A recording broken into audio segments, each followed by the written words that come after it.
Okay, everybody, my phone says 8, so let's get started so that we can use all of our time. I know Paige has another call. She's a busy woman, so she's got something else at 9.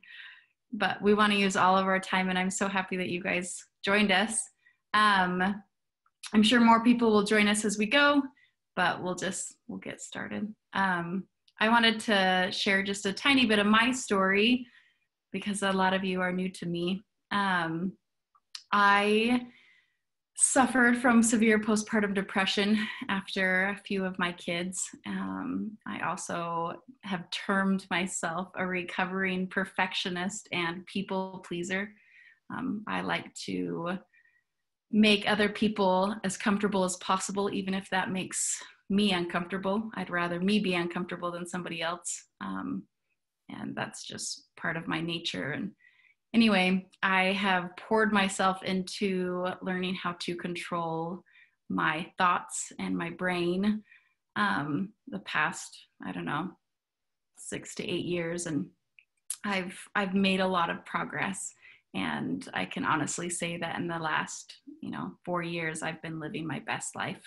And I've loved how far I've come, and I've loved all that I have learned. And so I actually wrote a self-compassion workbook to hopefully share the tools that I learned that have changed my life with some of you. So this is my workbook. I poured my heart into it, and I'm really proud of it. It's not perfect, obviously, nothing's perfect, but I've loved the feedback that I've got from women who have done it and who have been able to apply self-compassion and start treating themselves like they would treat a good friend. But I created Get Out There Girl a couple years ago and have loved every second of Get Out There Girl. I met Paige on my Island Park retreat this January. Paige and Ruby taught a workshop while we were there. And Paige blew me away with her wisdom, and I have just been soaking up everything that I can learn from Paige since then. And so I'm really excited for her to share all of her wisdom and all of her principles that she teaches so well. Paige is a great teacher. So I'm excited for her to share all of that with us tonight. The format that we'll do is we'll just have Paige teach. We'll have everybody muted while we go, just to make sure that we don't hear a lot of your background noise. But if you have a question or a comment or anything related, please unmute yourself and pipe in. We would love to hear from you. And then when Paige is all done, we'll turn some time over to questions. If you have any questions while Paige is sharing, at the bottom of your screen, there's the chat button. And you just click that chat button, and then you can type a question for Paige or for myself, and we can answer those throughout or at the end. So Paige, with that, I'll turn the time over to you. Wonderful. Thank you, Brittany. That Island Park retreat, I have to tell you, so Get Out There Girl does retreats how often? Once a month? Mm-hmm. When there's no quarantine. when there's not a pandemic going on. So once a month. I was terrified to go on that Island Park retreat. It was snowmobiling in West Yellowstone. And I almost didn't go about 10 times, which you didn't know that. Mostly because I was terrified of being cold and snowmobiling. But second part was I didn't want to teach. There was a lot of what I will teach you about, which is called distortion in that. And it ended up being one of the best experiences I've ever had. So thank you. And I will be doing a lot more retreats, and I hope you guys do retreats too. It was such a wonderful experience. Okay, I want to tell you about me. I want to tell you, first of all, everything I am teaching comes from Connections Classroom. It's a program that was developed by a therapist named Jody Hildebrand, and I've been trained in this. So this material is not my own. I just teach it my own way, and I'm just giving you a couple of the lessons. There is so much more out there, and it's fabulous. So if where I'd recommend is listening to the podcast. It's called Connections Classroom Podcast. So as you're hearing me say things, just know that that's a resource to go learn more or go understand something deeper that I'm going to talk about. About 4 years ago, I was about to give birth to my sixth child. And I had 5 boys and decided I wasn't going to find out what this baby was. And when I gave birth, it was a girl. And with that, having that little girl, I went into massive fear. I started telling myself things like, I'm going to mess this little girl up. She's going to grow up to have all of my worst qualities. What if I don't have a relationship with her? It was a very, very stressful time in that experience, and I wanted help. And I didn't know where to go. I didn't know where to look. And then Jody Hildebrand, came in my path and started teaching me these principles. And what I have found is that I was in that fear all on my own. There wasn't anybody else out there telling me that what I was doing was going to mess up this baby. It was all in my head. And that leads us into what we're going to talk about tonight. Well, and I should say, I now have 7 kids. I'm pregnant with my 8th. I've been married for 14 years. I'm from Utah. And I've been teaching this for about 1.5 years. So the topic that Brittany gave us, and first I want to say too, please ask questions in the chat, because if you want me to dwell on topic longer or clarify, we'll be checking that chat regularly. So the topic that Brittany gave was managing our thoughts and finding peace. And that is what I have found. But what I want to do is explain peace first. I think how all of us define peace is different. Sometimes I've defined peace by it's just quiet. And peace is checking out mentally and just watching The Office or something. But that's not real peace. That's just a placebo. It's just a moment. And I want to explain what I mean when I refer to peace. And I'm using this little analogy because this is what Jody gave me. So this is a jar with a little Lego girl in it. And when I came to Jody and told her how much fear I was in, she explained to me that I will be able to move in and out of a situation or an experience or an interaction, and I will feel completely whole. And I can feel completely centered, and I'll be like a girl in a jar who's just moving in and out of a situation, and I'm not affected by it. I don't go into fear around it. I don't go into anxiety. I don't experience depression in that. And 4 years ago, I didn't believe it. I didn't think that was a possibility, but I held on to it because I wanted that image. I wanted the thought of the peace that comes with being able to move in and out.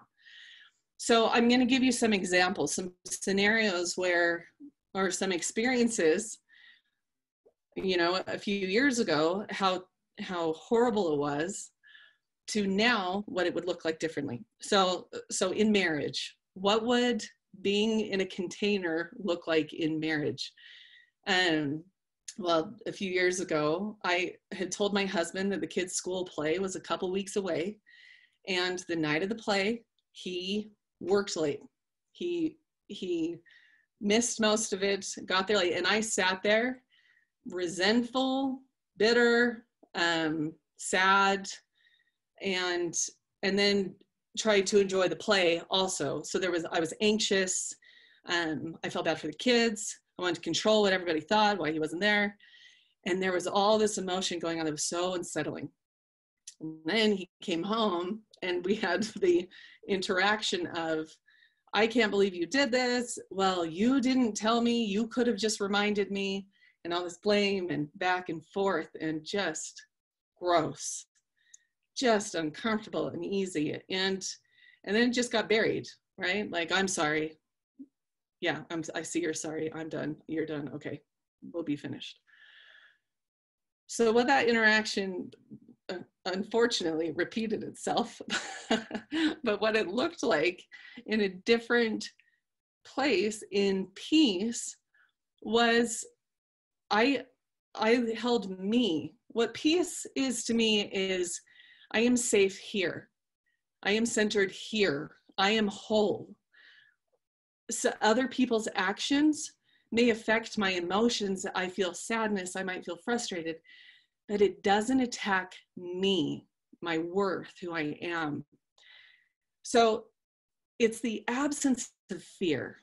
It's basically like the absence of crazy, because you know exactly what happened and you know your thoughts, your feelings, and your actions. So whether you're out of a job, whether you have just had something really traumatic like a miscarriage or loss, whether you've discovered that your husband's having an affair, whether you have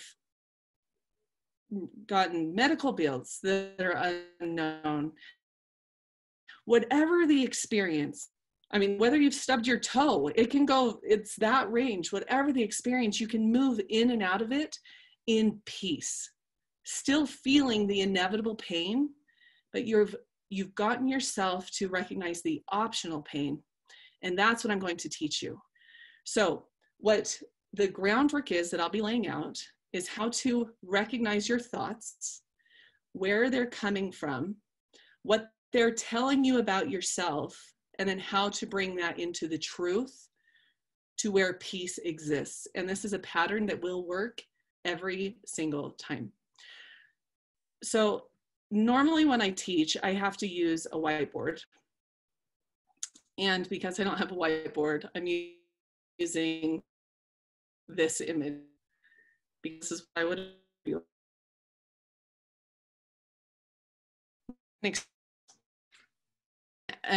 And Brittany, are there any questions yet? I should have asked you.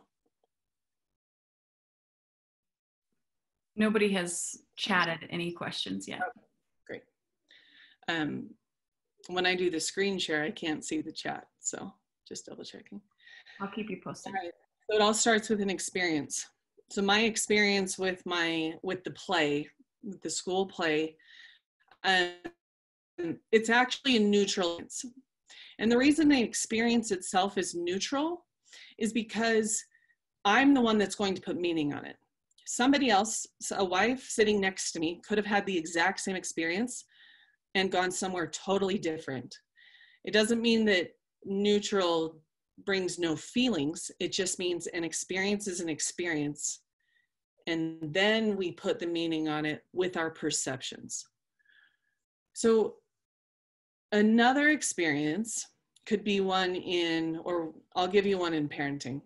So I have a lot of kids that I try to put to bed at a certain time, and they get up, 4 or 5 times to tell me something hurts, to tell me they're hungry, to ask if they can use the bathroom, which I don't know why they keep doing that.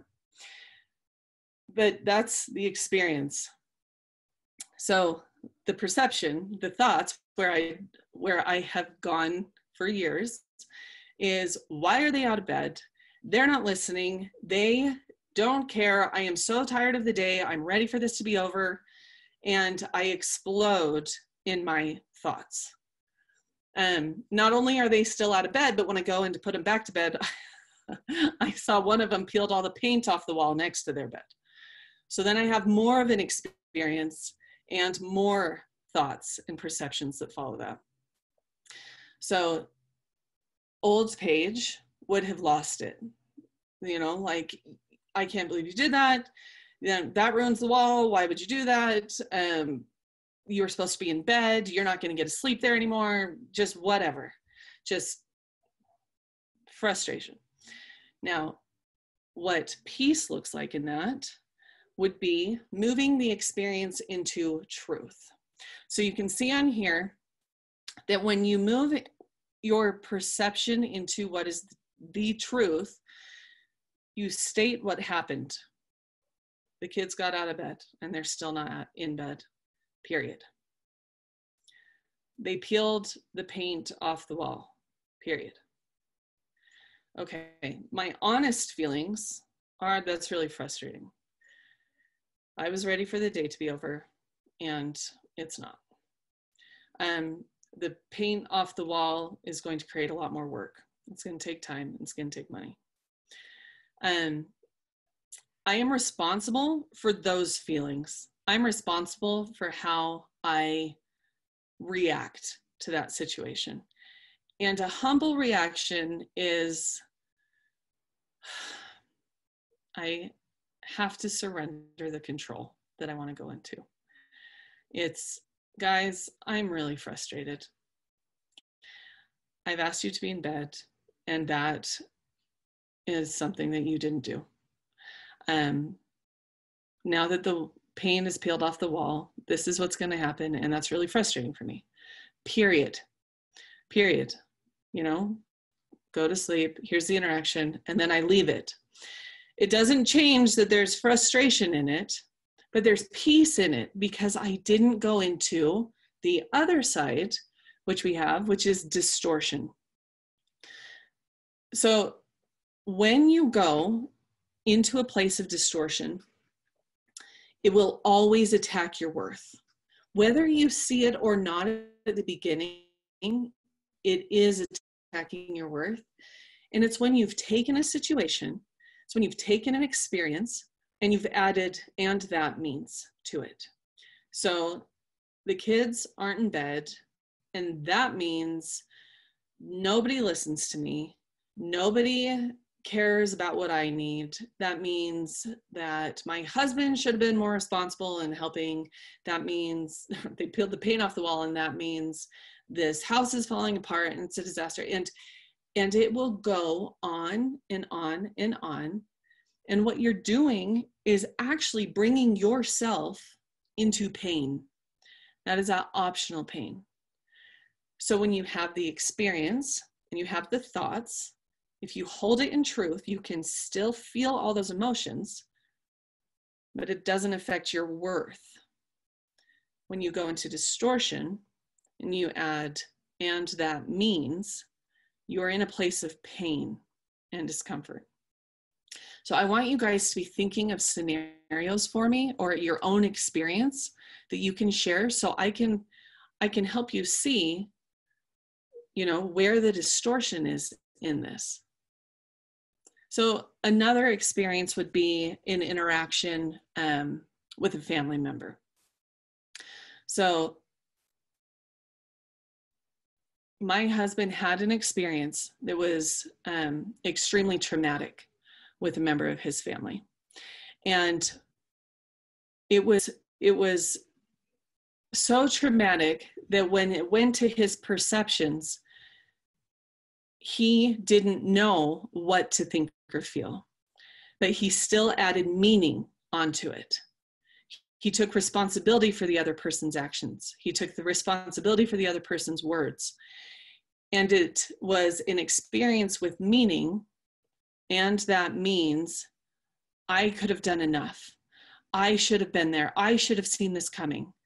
And then it flipped over to, how could they do this? I should not talk to them anymore. It means that they are this way, and on and on and on.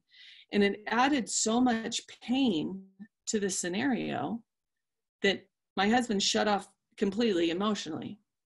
He was not in a container. He was all over the place, trying to control, kind of what Brittany explained, that she has taken responsibility for other people's feelings, and she put their feelings above her feelings. And that whole pattern is in distortion when we put somebody else's discomfort or somebody else's experience onto us And that means I need to make them happy. I need to change what I'm doing for them.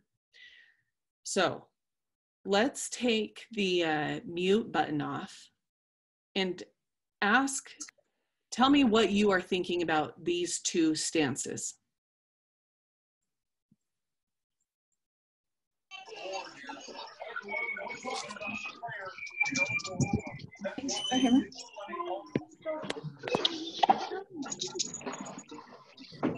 Oh, I guess we I unmuted everybody, but it sounds a little crazy. So maybe we'll just let people manually. So this is going to be getting into what Brittany talked about, which is false beliefs and where they dwell in this. But before you understand false beliefs, you need to understand where your thoughts come from. Hey, Paige, can we share an example that I thought of? Please, please. So a couple weeks ago, I had my engagement anniversary. Woohoo, right?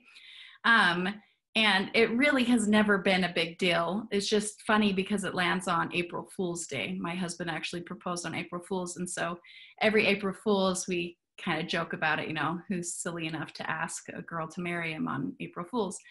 And my kids think it's hilarious. And so they kind of make it a big deal, like, oh, mommy and daddy, it's your engagement anniversary, you know?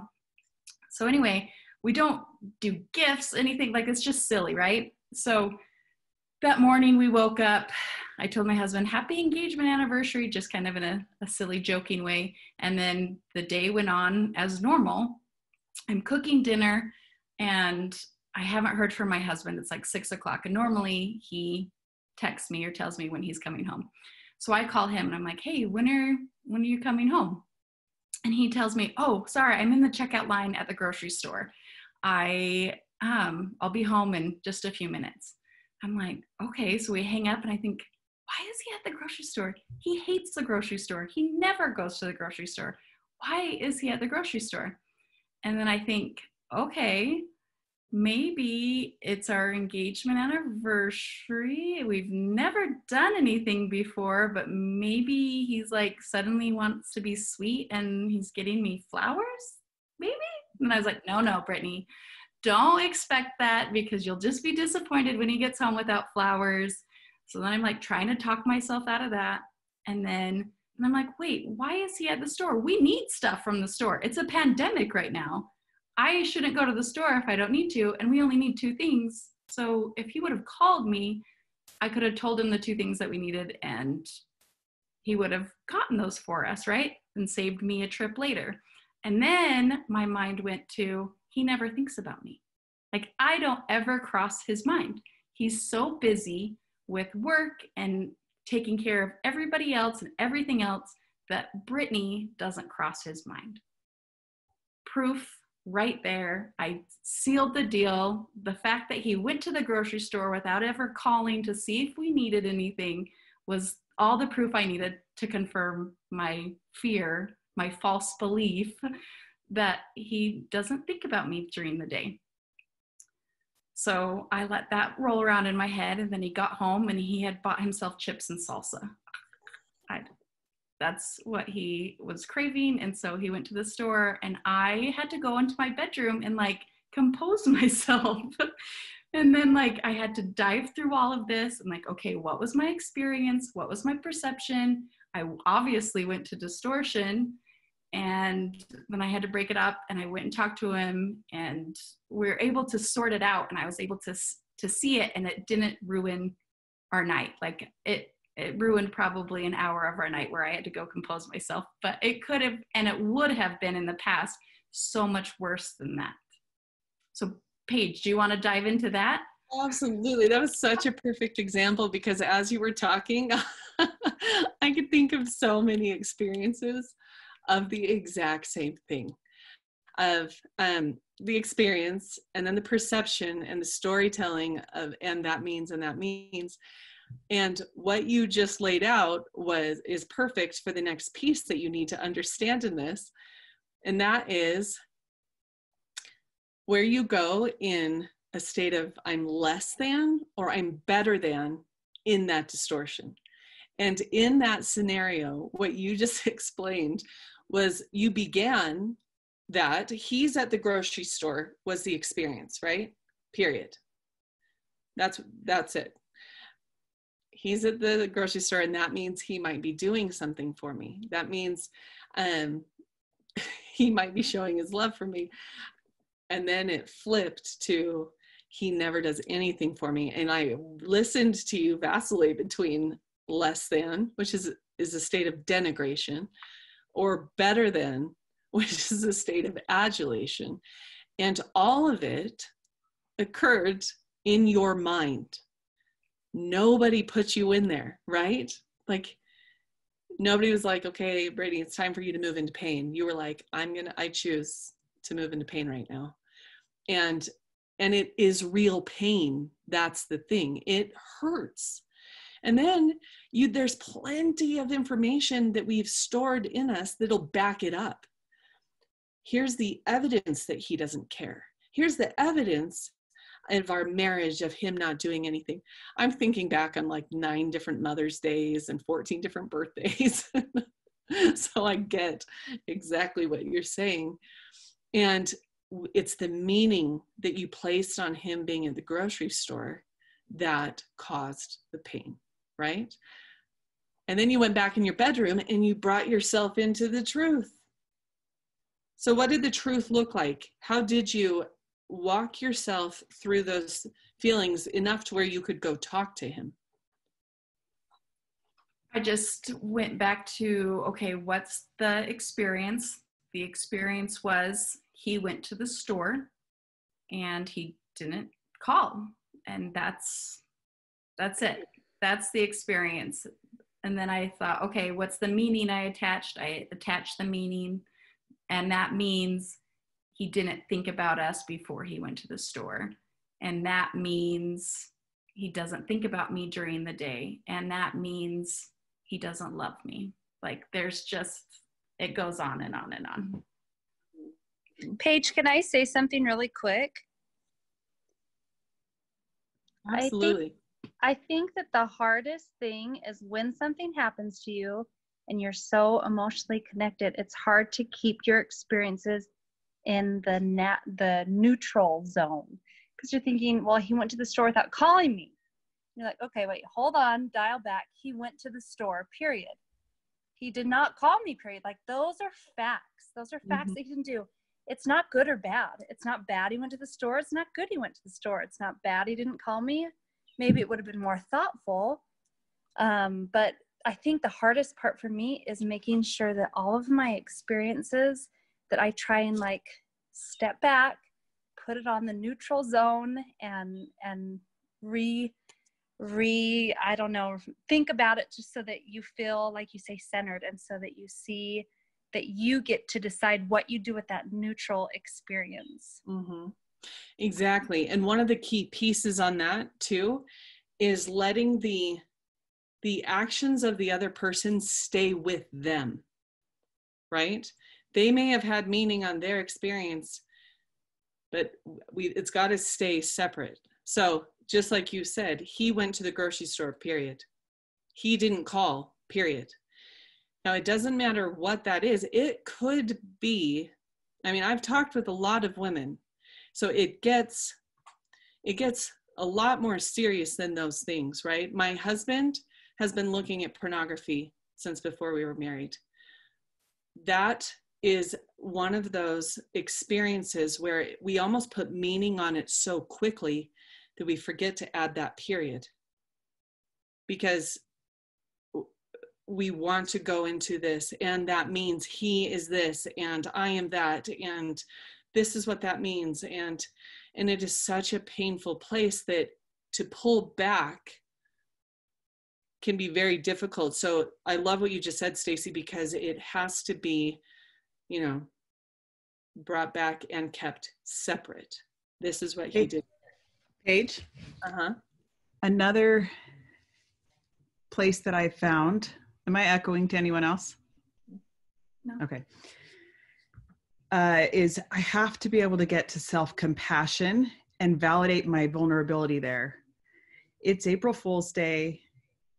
It's my husband, you know, like it would be kind of fun if he did notice me, or he did say something, or if he did bring flowers. I do feel a little more vulnerable when he doesn't call during the day. It means nothing about me or him. And I can share that with him. Hey, you know, I missed talking to you today. Tell me how your day was. Get curious how it was.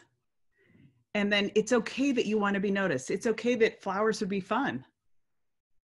Don't denigrate yourself inside of a vulnerable experience. The distortion comes when you put, and that means I'm not lovable if, or I shouldn't be thinking this, or he should be thinking of me and the family, and now he's only thinking of himself. So that's somewhere I have to go.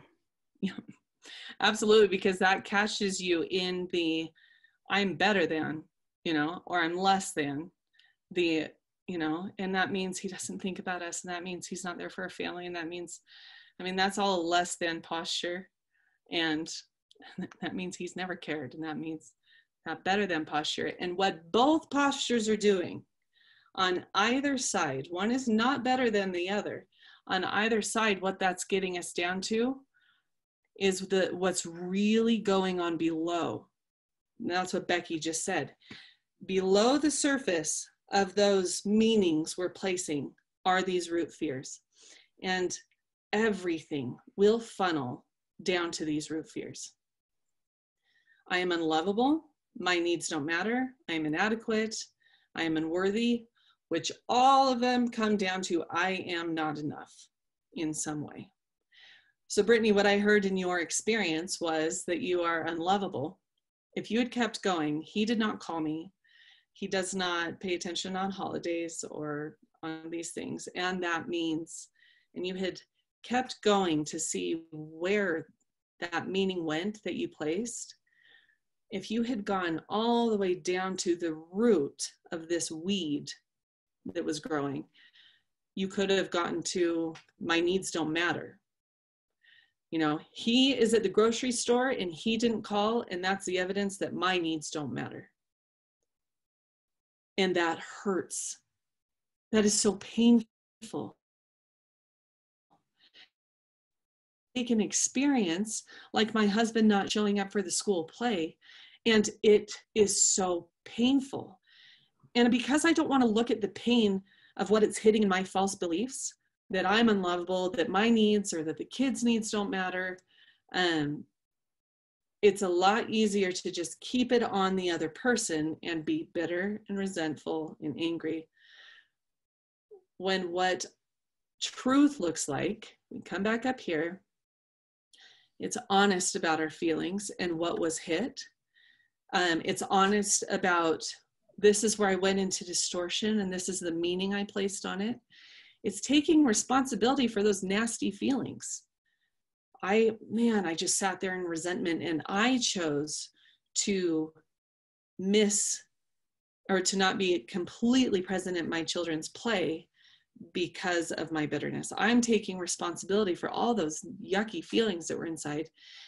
And in those processes, I am humbling myself and realizing I'm not in control of him. I'm not in control of him going to the grocery store or calling. I can try to be in control. If I do that, I'm choosing pain again, because control doesn't exist only in ourselves, only in our thoughts around our experience, only around our feelings, which are either in truth or distortion, and our actions that come after those feelings. So in these false beliefs, when you have an experience like I just found out my husband is looking at pornography, you can stay in truth around that and realize I am devastated. I feel lied to. This is hitting my My needs don't matter. This is hitting that I'm unworthy as a wife. This is hitting that I am unlovable. And and I'm devastated. And I know that nothing can affect my worth, because the truth comes down to your worth is unchanging. When we look at this better than, less than, the center in the middle of any experience is the truth, which is you are a divine soul. I say I am a daughter of God. That is unchanging. Being a divine soul means that you're Brittany, you're Becky, you're Stacy, you're Misty. You're the only ones I can see on my screen right now. And you are your own person with your own experience and your own thoughts. And nothing can change that. It does not matter how anybody shows up. Whether your husband buys flowers at the grocery store or chips and salsa does not affect your worth. And it can be frustrating. And you could wish that he had asked if you were out of anything. All completely realistic, all in truth, all in peace, and your soul is not affected. Only you have the power to move into these experiences and go into pain. Go into optional pain, sorry. Inevitable pain exists, it's human experience. But you are choosing to go into this in optional pain. Now, Brittany only could tolerate an hour of optional pain. That's awesome. Sometimes I choose optional pain for a little bit longer. Yeah, let's just be clear, that one time I chose an hour. Yeah. I've kind of been in optional pain a lot this week, actually. So I'm not saying I live in peace indefinitely. I just know what it looks like and what it feels like, and I know the steps to get in it. And when I'm choosing that optional pain, it is so uncomfortable that I'm willing to humble myself to do what it takes to get back. I'm willing to take responsibility for when I do yell at the kids for peeling paint off the wall, because it's actually happened about 4 times, oddly enough. But I will go through the steps to get back into peace, whether it's apologizing for my actions, whether it's apologizing to myself for where I went in my false beliefs. But each experience will come down and hit one of these. It'll hit that you're inadequate as a mother, that you're unworthy as a daughter of God, unworthy as a soul, that you're not enough in whatever it is you're trying to accomplish, whether it's baking a cake or starting a business. This exists in all of us, and this is where depression and anxiety lie. It exists in these false beliefs and the things we tell ourselves that are so minute and so crafty that if we don't start recognizing our thoughts around an experience, then we can live over there our entire lives and not know that there's a way to get out. So when you break it down, you look at the simplest experience, and the experience may have happened when you were a child, or it may have happened yesterday, or it may have happened 5 minutes ago. We have thousands of experiences all day, every day, and then we have thoughts that follow those. And then we have distortion or truth that follows that. So all day we're bouncing back and forth.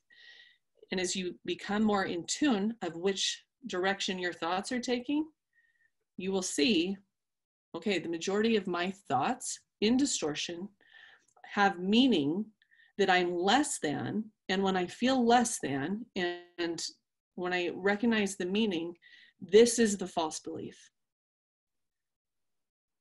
When you trace the false belief that you've come down to, you work your way back up to the truth is, I am not unworthy as a wife. I am not unworthy as a soul. The truth is, I am lovable, whether I can love myself, regardless of anyone else. I am whole within me, period. The truth is, my needs do matter, even if they don't matter to that person right now or ever. It all exists here. My worth exists here. So in our false beliefs, we have to bring it into truth statements. And Becky Berry, who's on here, is also certified in the connections training that I have, who is masterful at truth statements. Becky, would you mind sharing some truth statements that surround our false beliefs and help pull these weeds out at the root? Heck yeah. Okay. The truth is, I have the right to have a voice. The truth is, I am enough. The truth is, I matter. The truth is, I am not my body. The truth is, I'm here to learn.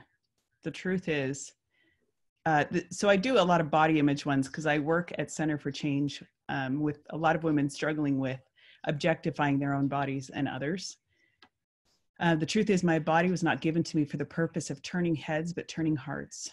The truth is, I am of infinite worth. The truth is, I get to try my best every day. The truth is, I am responsible for every choice I make, as is every other human.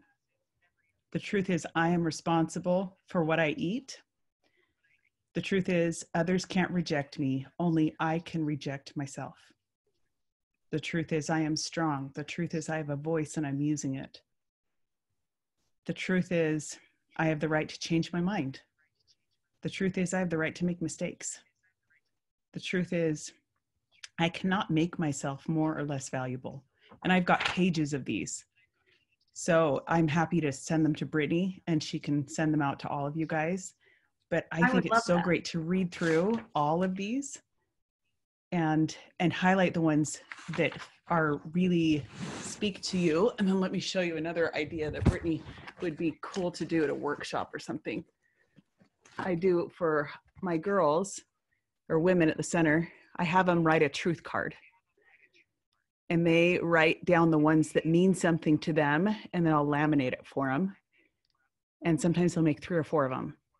And they put them at different spaces. And maybe when they're struggling with body image, when they're going to the gym, they've got one maybe in their gym stuff. And when they're in the car, they've got one, maybe they like yell at people in the car all the time. And they have to get themselves back into back into truth there. Maybe by their bed, when they're praying at night, maybe they have some other struggles, but different spaces to remember what the truths are and to come back to these are unchanging. Thank you, Becky. And the truth statements are, when I go through my role as a life coach and I'm talking to a woman about an experience, a painful experience, the goal is to help her see to hear the experience and to spot the distortion and the false beliefs, and then bring it back into that truth. And statements and truth statements can be really, really hard to come up with when you have lived in your false beliefs your whole life, when you have lived believing that you are unlovable. And that's somewhere I lived. I lived without even realizing I lived in it until I started analyzing what each distorted thought was telling me about myself. I am inadequate showed up throughout my teenage years more than any of them. That I'm not enough in sports, in school, in relationships, as a daughter, as a sister, as a student. And then it resurfaced full force as a mother. I mean, I fill in the blank, like what am I inadequate as a mother is one of the easiest ones that gets hit. And surrounding myself with the truth was really hard, because even if somebody told me a truth statement, I didn't believe it. I was like, well, yeah, great. But to actually state those out loud brings truth into you so powerfully. And where truth exists, fear cannot. And that is why those truth statements are so, so powerful. Paige, Yes. can I just share a couple of thoughts on that? I had an experience with one of my grandchildren, and they had done something wrong, and so they went into the self-denigration that he said he was bad and that no one would ever love him anymore. Just went all the way down, and we started talking about that he did something wrong, but he did something bad, but he wasn't bad. And that was the thing that was so tricky. A lot of times when someone does something wrong, they think they're bad, not that they did something bad. And so the truth was that the truth is I made a mistake. The truth is I can clean it up. And the truth is my worth is the same. And that, when he finally caught that, it was like the hugest burden lifted off of him. He knew what he needed to do to clean it up. He went forward to do that, and he was just light and happy, and that whole self-denigration was gone, because he knew the truth was that he could clean it up, and he was still good even though he did something bad that needed to be cleaned up. Amazing. And what I love about that is that the meaning he placed on his choices was, I am a mistake. Nothing, that's it. And you can hear the distortion. You can hear that hit his self-worth. I am unlovable. I am inadequate as a son or as a grandson. I mean, just our children feel these too. And the truth is, you made a mistake. You're not a mistake. And another thing that's in truth around this is, when we live in those false beliefs and in that distorted state, it is so painful and it is so uncomfortable that we are going to do everything we can to distract from those feelings. So at the beginning, when I said that I, thought I felt peace when I would just sit and watch The Office and shut everything off, well, all I was doing was shutting off all of the pain that I was feeling, because all of my experiences throughout the day were hitting my false beliefs. And I can do that day in and day out for my entire life if I want. And there's no peace. There's no lasting peace in that. But if I sit there at the end of the day and I go through, where were my false beliefs hit? Where did I feel that I was better than someone or something or some situation? And where did I feel like I was less than? And I go back up and recognize the pain and the distortion around my experiences throughout the day. I can realize, okay, I made some mistakes today. I am not a mistake, and I made some. I'm going to choose to move over into truth and look at my honest emotions and feelings. I'm going to take responsibility for the things I need to clean up, and I will feel peace, and then I will watch The Office. So it's a place that your grandson understood, that I teach my children over and over and over. And they can move to that state where you can move in and out of any interaction, and oh, this is hitting my false belief. This is hitting that I'm not lovable. The truth is I am lovable. The truth is I am loved by a divine being. The truth is that I am a divine soul. And Becky's whole truth lists. And then I move forward throughout the day so that I stay centered in that safe space that I've created for myself. I wanted to open this up for questions. I saw one on the chat.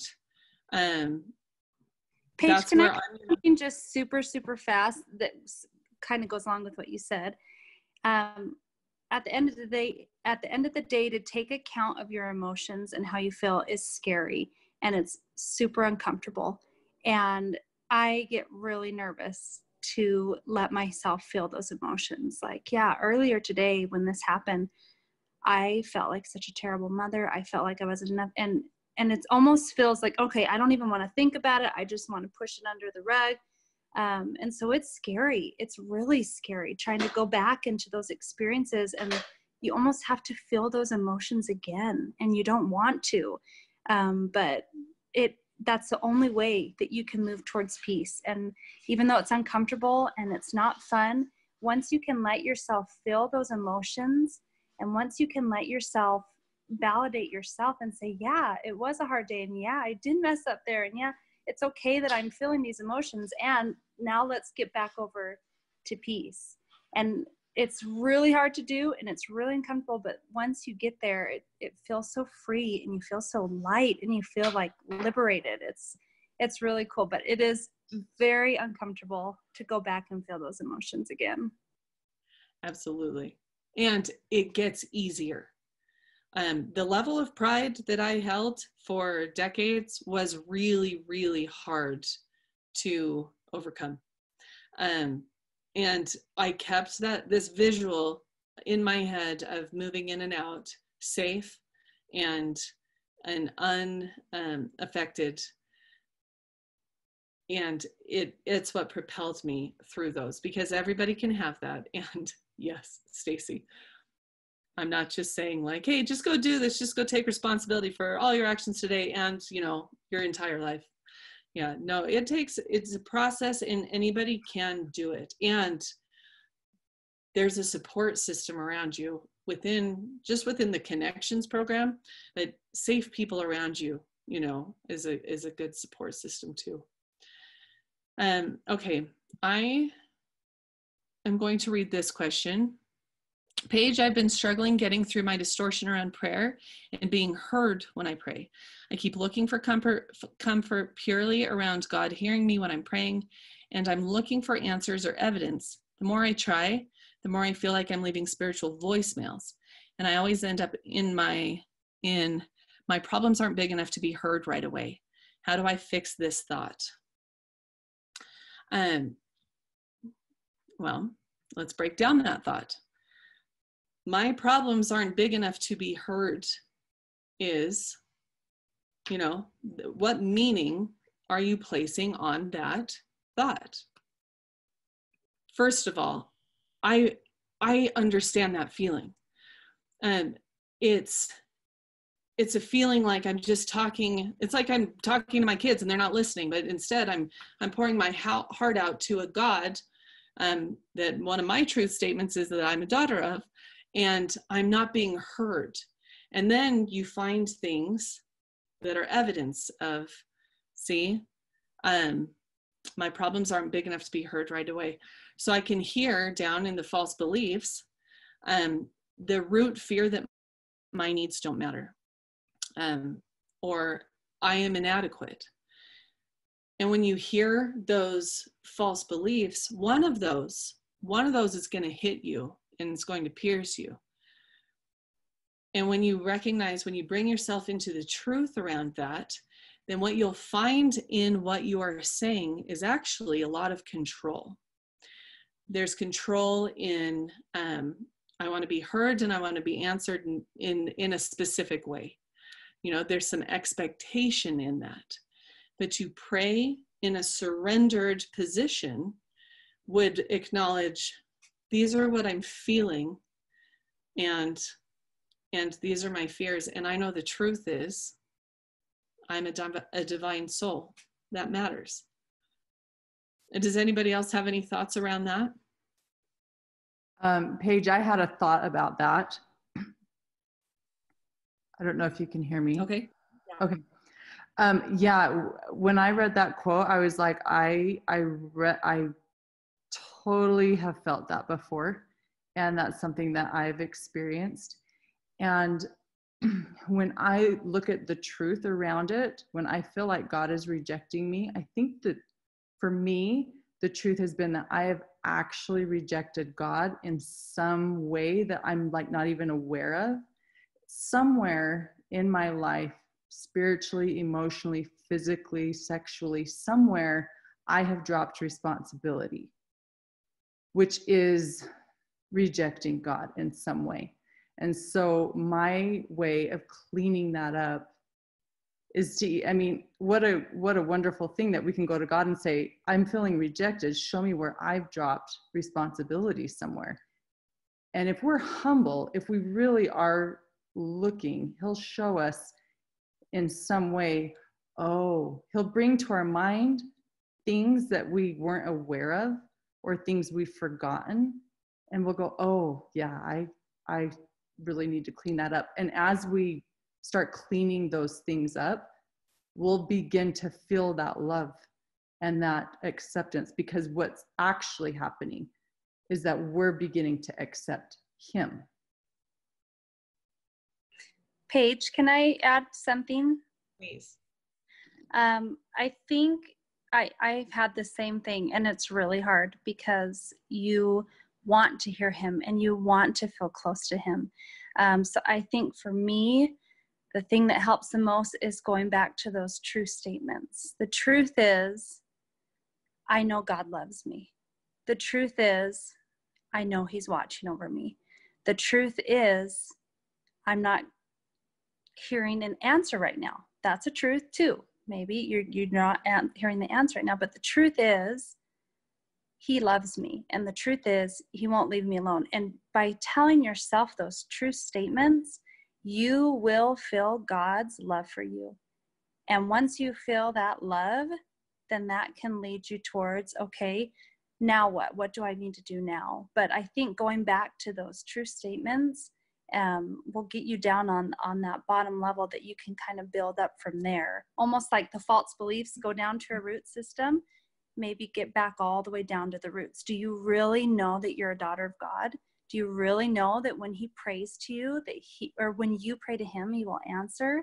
And I think just going back to the basics of true statements will really help. Awesome. Awesome. I loved both of those answers. Thank you guys. I really love other people stepping in too and sharing their thoughts and what they have learned.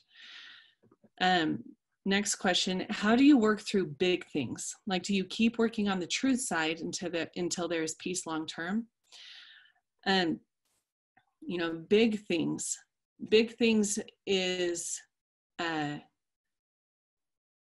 it's an objective term, you know, like what's big to someone might not be big to someone else, but what's big to you, how do you work on the things that are big to you? You need a support system.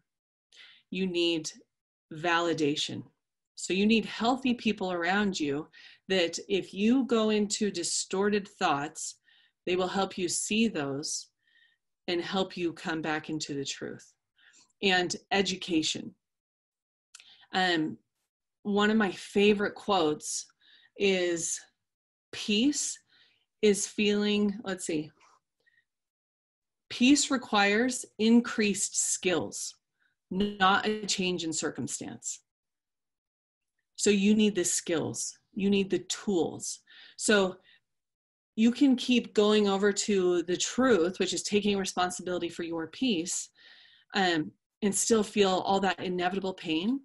When you have more skills and you understand, you know, where the actions of others have affected you, where those false beliefs have been hit, that's where the peace really starts to exist and stay constant.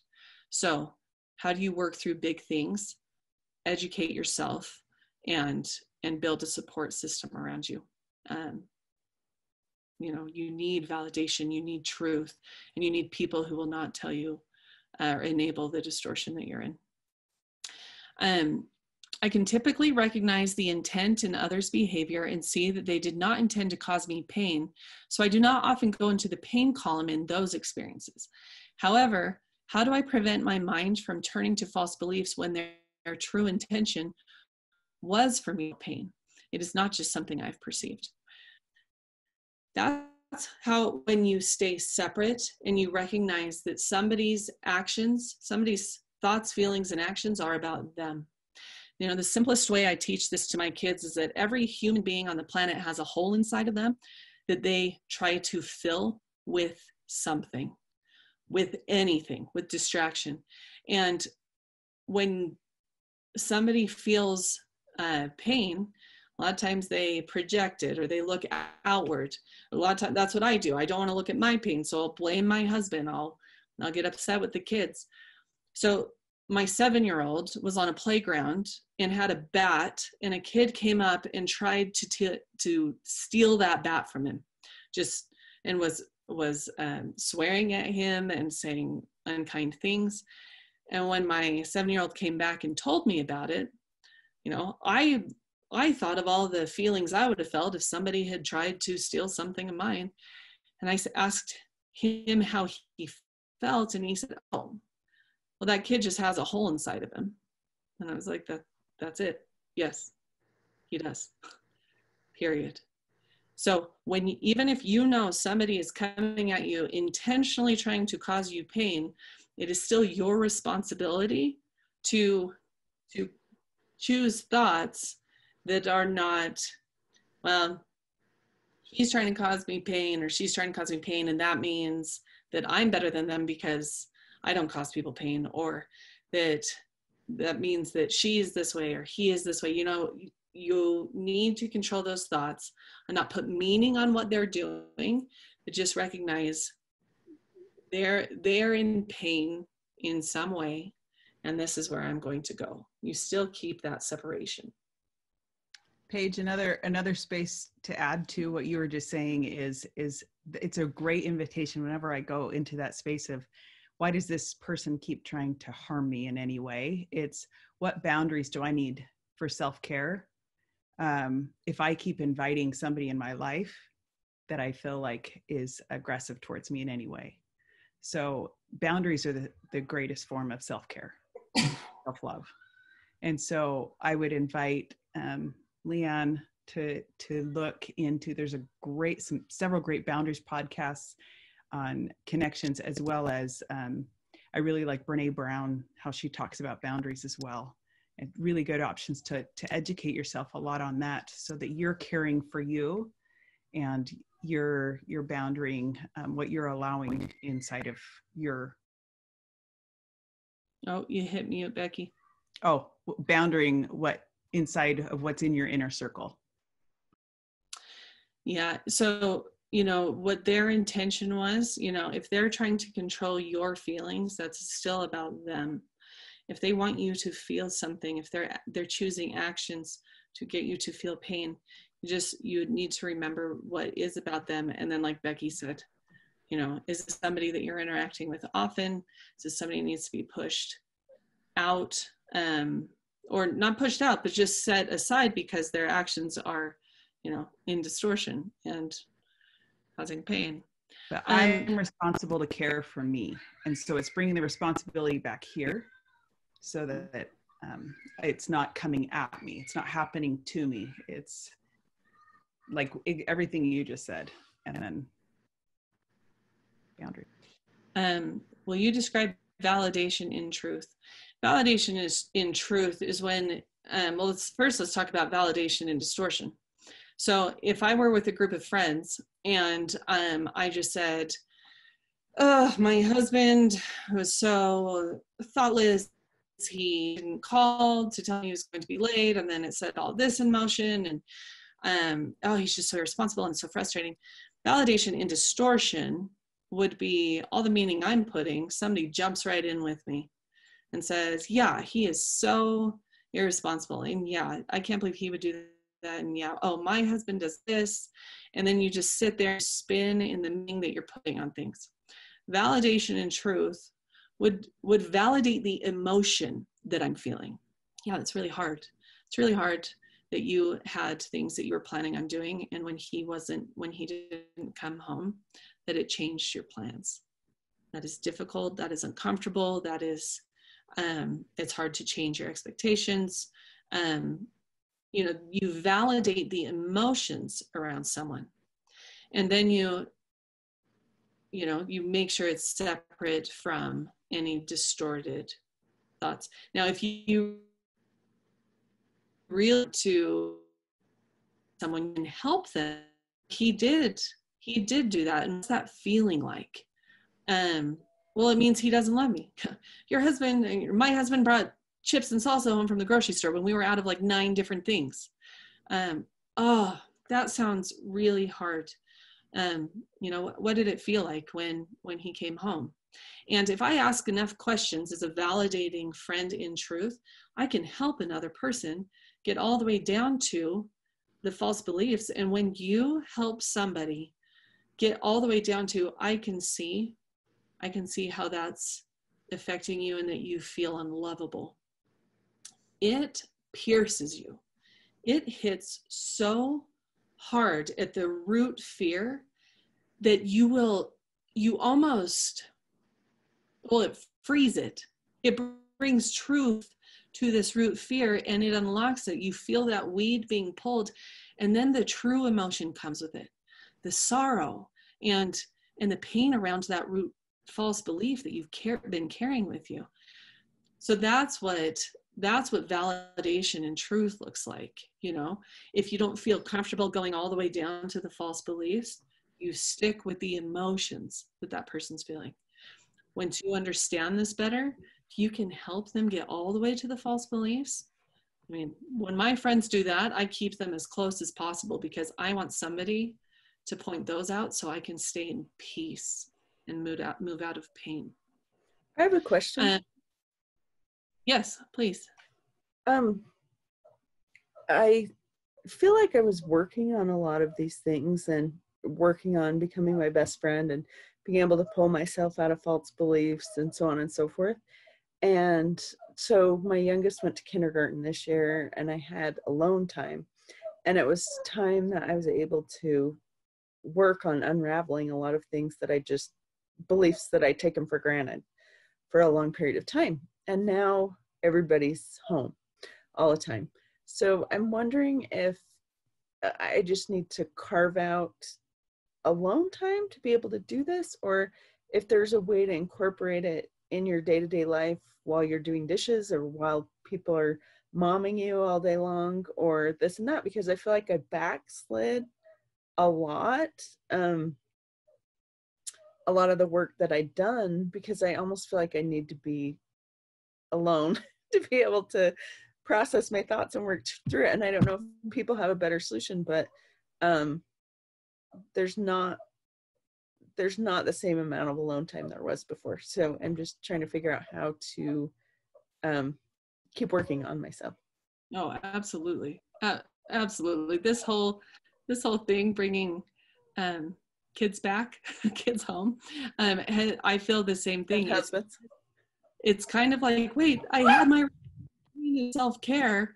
I had my routine of, how to be the best mom I thought I could be when they come home. So now, where do I find that time? This process is something that can totally exist in your thoughts as you're doing the dishes.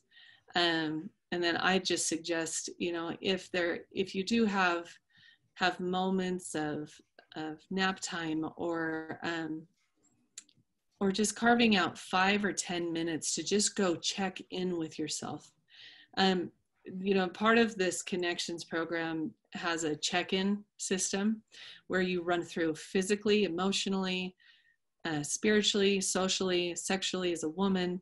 And if I can go through those things in just everybody's quiet right now, how am I actually doing?